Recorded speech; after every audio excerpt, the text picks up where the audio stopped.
Hello and welcome to day 20 of the Ability event. I'm Joseph Jones of the Harkin Institute, and I'm very pleased to be with you today. And I'd like to thank you for joining us as we start the week with an ABILITyx session with my friend Caroline Casey, who is the founder of the Valuable 500, which is a global movement putting disability on the business leadership agenda. I hope you'll enjoy her presentation. She has energy and drive, and you will see that passion come throughout her conversation and presentation about her work. We're glad that you could join us today, and hope that you'll be able to join us in the future as we continue to celebrate the 30th anniversary of the Americans with Disabilities Act, and also look to the future and what we can do to help advance the rights of people with disabilities around the world. I hope you'll enjoy Caroline's conversation and presentation. Have a great day.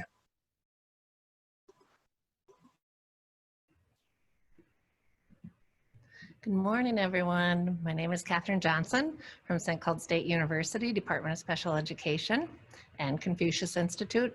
Today, I'd like to introduce Caroline Casey, who is an award-winning social entrepreneur and founder of the Valuable 500, a catalyst for an inclusion revolution that exists to position disability equally on the global business leadership agenda. Committed to building a global movement on inclusive business for the 1.3 billion people in the world with a disability. Over the past 2 decades, she has set up several organizations and initiatives centered on disability business inclusion. Her latest initiative, the Valuable 500, is a campaign to get 500 businesses to commit to put disability inclusion on their leadership agendas. Launched at the World Economic Forum Annual Summit in 2019, Casey succeeded in bringing disability inclusion onto the main stage at Davos, which is D-A-V-O-S, Davos, for the first time ever with the support of global business leaders. The Valuable 500 is supported by a host of global leaders, including Sir Richard Branson and Paul Polman, P-O-L-M-A-N, and global brands including Microsoft and Sky.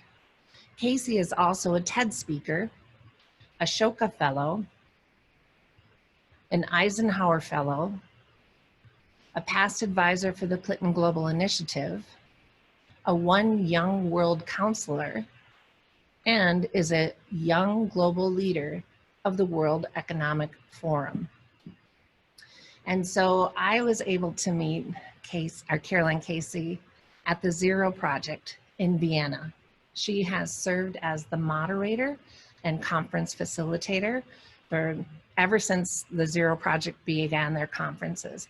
She is one of the most dynamic people that I have ever met. And she herself has a disability and is extremely passionate about her work. So I'm going to share my screen and play her video so you can see for yourselves. Thank you. Taylor, I need to be able to share my screen. One moment, please.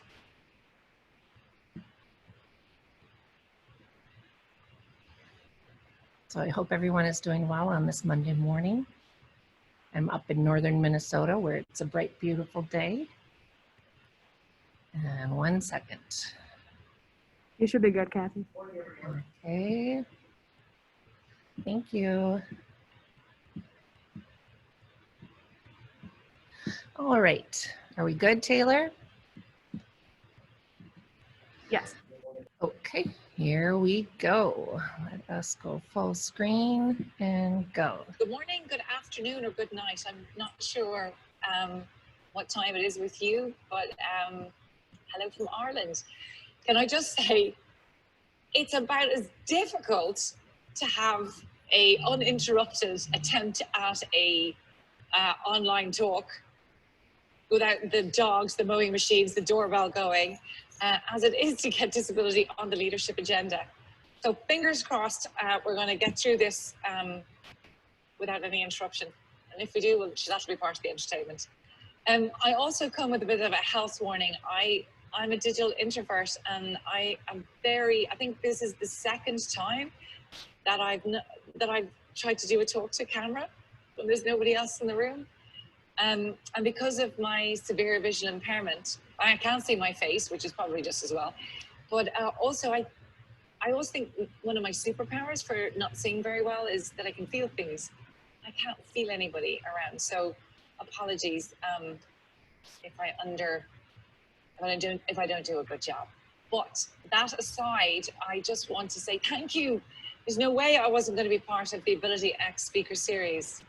Like, it feels like, I kind of feel like I really just wish I was there, because it was a year ago.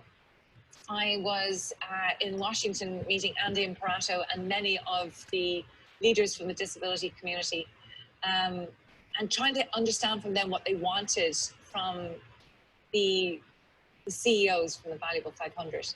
At that time, we only had like 70, I think it was, 70 companies to join the Valuable 500. And can I just say, I thought that was incredible. But now, today, or this month, I'm delighted to say we had set this target that we would get the 30th anniversary of the ADA, we would have 300 companies. And we have. Actually, we made that number 3 or 4 days after the anniversary, and we are now a good few more beyond 300. And that represents the power and influence of just under 11 million employees globally, 27 countries, 46 sectors, and about 4 trillion in revenue. And that just feels incredible, because that critical mass of influence, that is what we need to radically transform the business system, to equally include people with disabilities across the supply chain, as customers, as talent, as suppliers, as members of our community, our business community. We need business to see this community, this market, which currently is around between 20 to 25% of our global population. And if we put a mother and a father with that, we're talking over 54% of our global consumer base.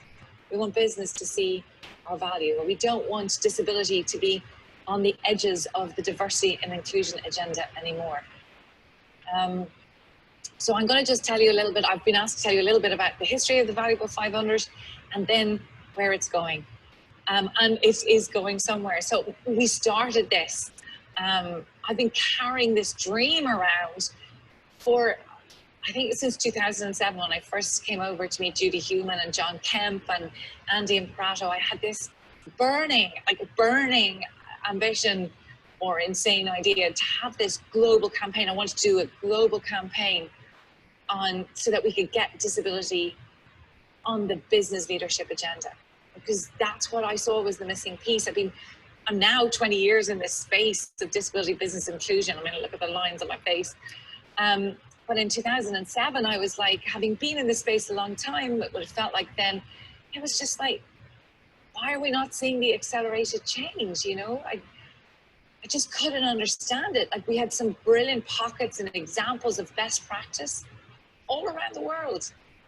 And yet, despite the fact that we are the world's largest minority group, which I kind of think is a bit of an oxymoron, because what's minority? Around 20 to 25% of our global population, or 1.3 billion, or what is minority about that? And the fact that disability will touch every single one of our lives at some point. You know, despite those numbers, why were we not getting systemic traction? And we've had these brilliant leaders and brilliant activists and brilliant innovators, and yet disability was still being left on the sidelines of the diversity and inclusion agenda for years. I mean, and I have to talk to that for a second. You know, how can we call it a diversity and inclusion agenda when we have this a la carte pick and mix? Before COVID, it was like, you know, that we were kind of segmenting our humanity into these agendas and boxes, and that's absolutely for our identities, for sure, but that we were choosing certain portions of our human race that we would focus on around inclusion more than somebody else, and in that, disability always seemed to lose. But you can't blame people for that, because the D&I people within business were only being given a finite amount of resources and time. But the problem is, you can't be diverse in inclusion. You have to understand intersectionality. We come with many labels, and I talk about it's like an inclusion delusion. What used to frustrate me is like 90% of our companies claim they're passionate about diversity and inclusion, yet only 4% were considering disability at leadership level. I mean, that's just insane. It's a delusion. There should be no hierarchy for inclusion or exclusion. So though this campaign is to put disability equally on the business leadership agenda and equally within the diversity and inclusion agenda, it's not to say it's more important. It's to say it needs to be integrated. That we need to be aware of all aspects of inclusion. Please don't leave disability out. And so that was the one reason, that used to frustrate me. And I see that had been part of the symptom of that we weren't seeing this accelerated change. The second one is that there's still like a complete disconnect of the understanding of the power and the value of this community, not just as loyal employees, but as an insight for innovation, for design, for brand differentiation, for talent, to serve that market, which is worth globally $8 trillion. This is real. This is real. This value is real. And we've moved from the medical model to the social model and this market model, this value to business. And the third reason that we've seen that we didn't have the accelerated change is the real reason the Valuable 500 has been created. Is the missing leadership. Yeah, we'd seen some fabulous stuff happening in companies, but we didn't have leaders. Where were the Sheryl Sandbergs for disability? Or the Richard Bransons? Where were they? You see, the thing is, I believe that leaders make choices and choices create culture. That's John Amachi's quote, and he's so right. So if leaders are not aware, well, they can't give their attention and intention to make it better, right? They can't. And so without leadership, we couldn't accelerate the change. We couldn't amplify it. We couldn't scale it in our businesses. So we did a piece of research just before the Valuable 500, and these are some shocking statistics. 54% of our global boards or leadership, executive leadership, I'd never had a conversation like this. So how can we see that change happen? 7% of our C-suite have a lived experience of disability, and yet 4 out of 5 of them are hiding it. Like I hid my disability. I only came out of the closet about my disability 20 years ago when I was working for Accenture. But had it changed? So there are some of the reasons why the Valuable 500 exists. It's to break that circuit. It's not to say that only we need leadership to make it happen. Not at all. It's that we need the leadership and the support of the leadership to support the teams, to give them the resources, to measure the success, to be accountable for the change. And so the Valuable 500, was launched, as I said, at the World Economic Forum, and with this insane, iconic target of getting 500 of the world's most influential brands and their CEOs to commit to having a leadership conversation, making a leadership commitment, regardless of what level of maturity the company was at, around disability business inclusion, and communicating it internally to the employees and externally to their peers and to the public. And what could we do then? If we could build this very unique global community, which is about system change and across the supply chain, what could we do if we had the power of 500 CEOs? That collective mass, working community, sharing best practice, quicker, better, faster. What could we do? So a few things that we have learned along the way is the CEO never says no, oddly, to join the Valuable 500, because first off, this isn't just some tick box or pledge. No, not at all. No company that's become part of the Valuable 500 in any way has just ticked some commitment or pledge. We've had several conversations. We've worked with these companies on their commitments. And you know what's so exciting? They have come back to us and said, okay, now tell us what to do as leaders. As leaders, what do we need to do to support our businesses? So as we're here in August of 2020, we are working for that phase 2 to move from the idea of campaign to a global organization where we will activate that community with 200 companies more to go.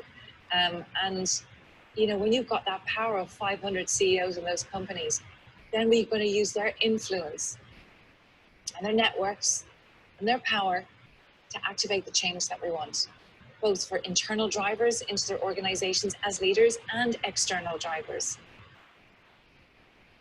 As I said, it was never the CEO that was saying no. And what we were so surprised about is actually, it wasn't the CEO, it was what was underneath the CEO. The overburdened system. The overburdened system that was like, oh my God, not something else. But the CEO had started to, you know, when you appeal to them as a mother, a father, a husband, a wife, a sister, a brother, you know, they saw that we saw the human right and need for people to have economic empowerment, but also the business opportunity. I think CEOs are starting to realize, and particularly now post-COVID, or not post-COVID, because we're not post-COVID, but in this time of pandemic, they realize, oh my gosh, there is no more excuses. There's no more tolerance to leave so many of our global population out. Most importantly, as we build back, we try to build back, we need everybody's potential. We need everybody releasing their contribution, their ability, their potential, and their market. And so I think leaders are starting to see, my gosh, this is something I need to stand up and take notice of. In 2008, when the recession hit, particularly in my country, you know, disability was just, it fell off the agenda entirely if it had even been there. But now in this time, it's not. So we went back to the World Economic Forum in January of this year with 240 companies. I mean, that's unbelievable. I didn't realize this, but there has never been a global initiative to garner the commitment of that amount of CEOs and brands in such a short amount of time for any issue. And you know, I think how we did that was we used our heads and our hearts. We talked about the stats, and we talked about the humans and the human reality. But I think also what we are talking about is a risk. You know, for many years, we've all been making a business case for disability business inclusion. And I'm like, why are we making a business case for human beings? You know, that's insane. But I don't think we're talking about the business case anymore. This is about future-proofing your business and your brand. This is about risk. I think if business do not get their house in order around disability business inclusion and integrate that into their strategy for corporate inclusion, equal corporate inclusion, they are at risk. We have all through this pandemic witnessed and experienced what it feels like to be excluded and to be isolated. And I hope in some way that we've had some collective empathy. But parts of our disability community have been more vulnerable than most. Jobs at risk, care at risk. And then there's the other narrative that has taken, we spent so long trying to ensure that our needs and our value are of equal importance. And we're watching how the vulnerability conversation is not being matched by the value of this community.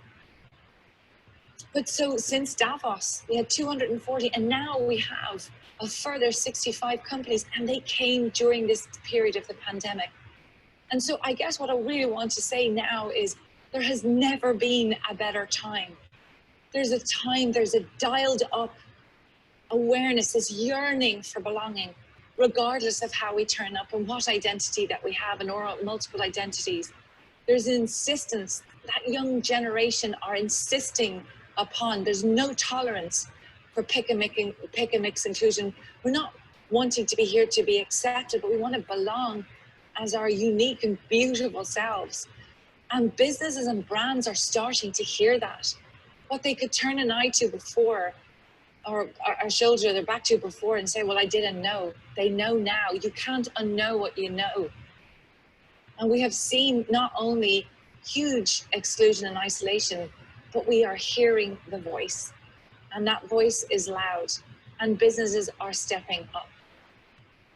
And when we look to the future of this, and as I said, we really want more American companies, because the American companies represent 18% of the valuable 500. So, and this is fully global. This is truly global, from Japan to India to Mexico to Brazil to countries in Africa. We are building this community, and what we're understanding from our business leaders is they want to hear from the disability community. And one of the biggest things that we're doing in the next phase of the Valuable 500 is to bring the voices of the disability community, leadership from the disability community and the next generation in direct relationship with the current CEOs. So together that we can reset and co-create this system and rise the tide for all of the disability business experts in the world. Because all our job is just to open up more doors that we wouldn't maybe have been talking to before. We have companies that we've never heard around disability business inclusion now saying, yeah, okay, teach us how. And that's where it's exciting, because I think there's a safety in number and safety in community. And what we're hearing from our CEOs, yes, they want to have direct connection to the disability community. They want to learn. But what they're starting to say now is, or admit, which is brilliant, is like, we don't know. One of the greatest obstacles for change has been companies saying we're not doing enough, so we don't want to talk about it. And I'm just like, stop saying that. Stop saying we're not doing enough. Stop using that as a reason to stop speaking out. We need you to be speaking about what you're doing. We also need to give them permission as they innovate to fail. But failure in innovating is so much more important than doing nothing at all. When we begun the Valuable 500, I often called it the inclusion revolution, which it's so strange that it was a revolution to include people with disabilities as part of the inclusion conversation in business. But now I think we are transitioning into what I love to call a radical evolution that leaves no one behind. And before I finish, I wanted, as I say, just to thank everybody and all of our friends around the world who've made this possible so far. Now we have got to move for the system change. There's been days and weeks over the last 2 years that I just think I wasn't doing enough and I couldn't do enough. And there's days that I just thought, it's too hard, I'm gonna walk away. But it's so personal. It's so personal.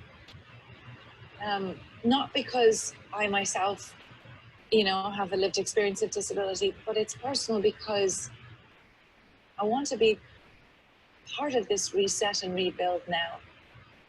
That this pain is worth something, that, there's Leonard Cohen has one of my most favorite quotes, because I love Leonard Cohen.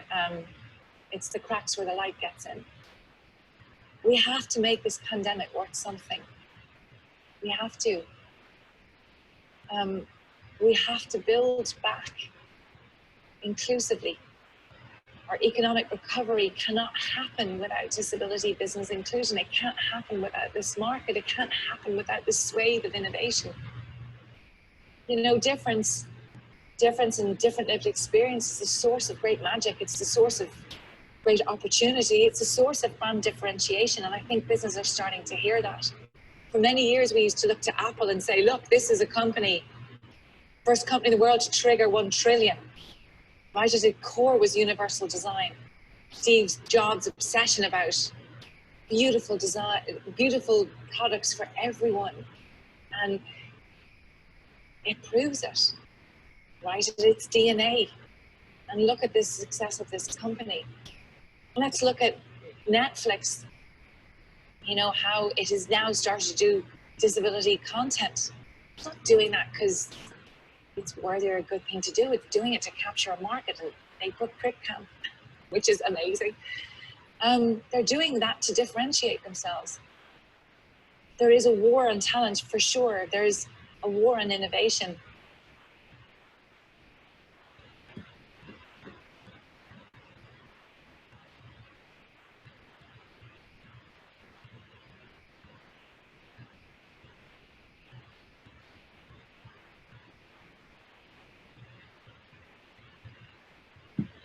There is a war on talent for sure. There's a war on innovation. And actually this community has a huge amount to offer. So many of our innovations come from different lived experience, and business are starting to see that. How can you serve that market worth 8 trillion, if you don't have the intelligence in your business? They're worried about growth, and they're worried about differentiation. And here we have this extraordinary opportunity. But it's also personal, just because I'm a person, not just a person who has lived experience of disability, but I feel like anybody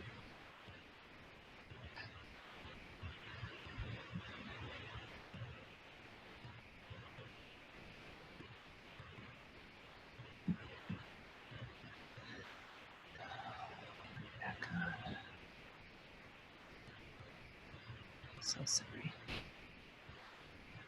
you have to have a feeling. You don't have a disability to feel otherness. I don't want a world where people feel that they have to hide who they are. You know, there's this beautiful Maya Angelou quote called, "There's no greater agony than an untold story inside you." And the idea that people have to hide part of who they are away to belong in business is just crazy. And so I have a 5-year-old nephew who, you know, he's precocious and certainly different. And often I'll kind of go down on my honkers and put my hands on his shoulders and say to him, you know, Matthew, you're just perfect the way you are. But as I say that, I mean it, but the world still isn't designed for that sentiment. And we need to take the barriers away for all of us to belong uniquely as ourselves. Remove those barriers to release that economic and human potential of all of us. And we cannot do that without business.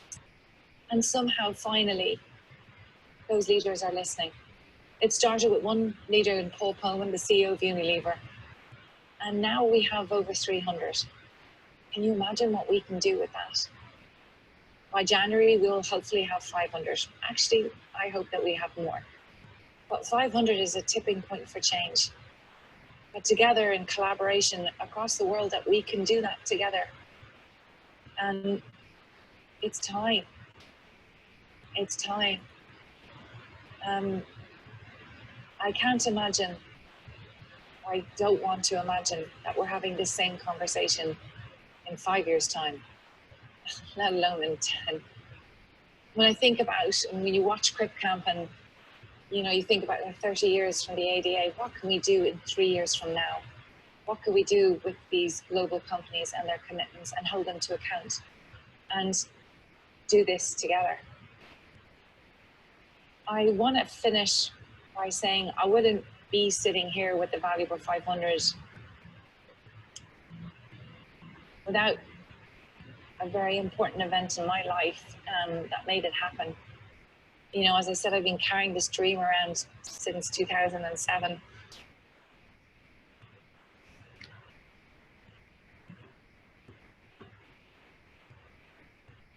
Taken decades to make it happen. But it happened because of the unexpected death of my father. He was 6'6", so like 16 feet, huge man.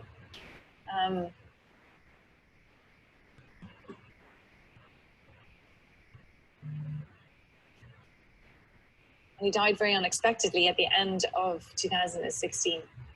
And he always knew that I had wanted to do this global campaign. He was also the man who really believed that labels were for jam jars, and that we are defined by nothing, and we aren't. We're not defined by any success or failure or role or label. And actually, he was the main reason that I didn't know that I had a visual impairment. I found out by accident until I was 17 years old. But it was him and his passing and his death. A few days before he died, he held me very close to him and said, "What are you waiting for? And what did I teach you? Be yourself." So I want to acknowledge him today, and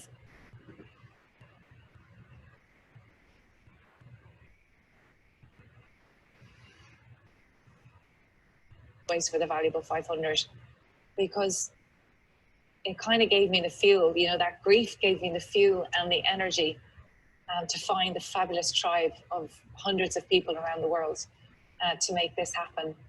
And I think I would turn around and look at business now. And as my dad said to me 3 years ago, "What are you waiting for? No more excuses. No more excuses. It's time."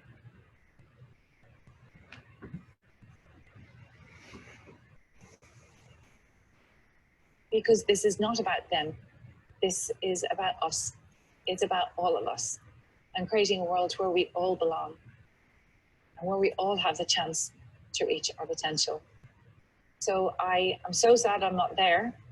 I'm delighted to say the doorbell hasn't rung. And just to thank you for having me. And for all of you who know any company who's not part of our Valuable 500,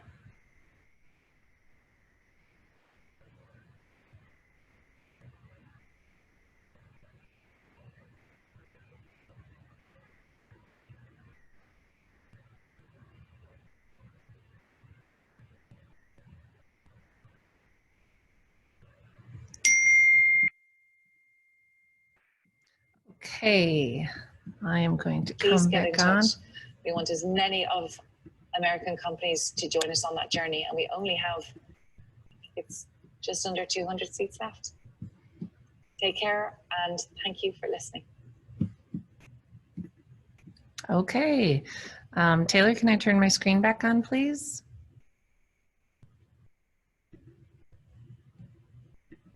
One moment, everyone.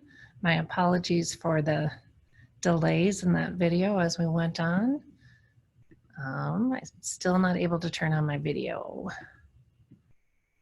So one of my colleagues, if you could do that, that would be greatly appreciated.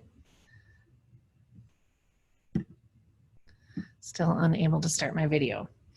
So I will just speak and say thank you to everyone for joining us today.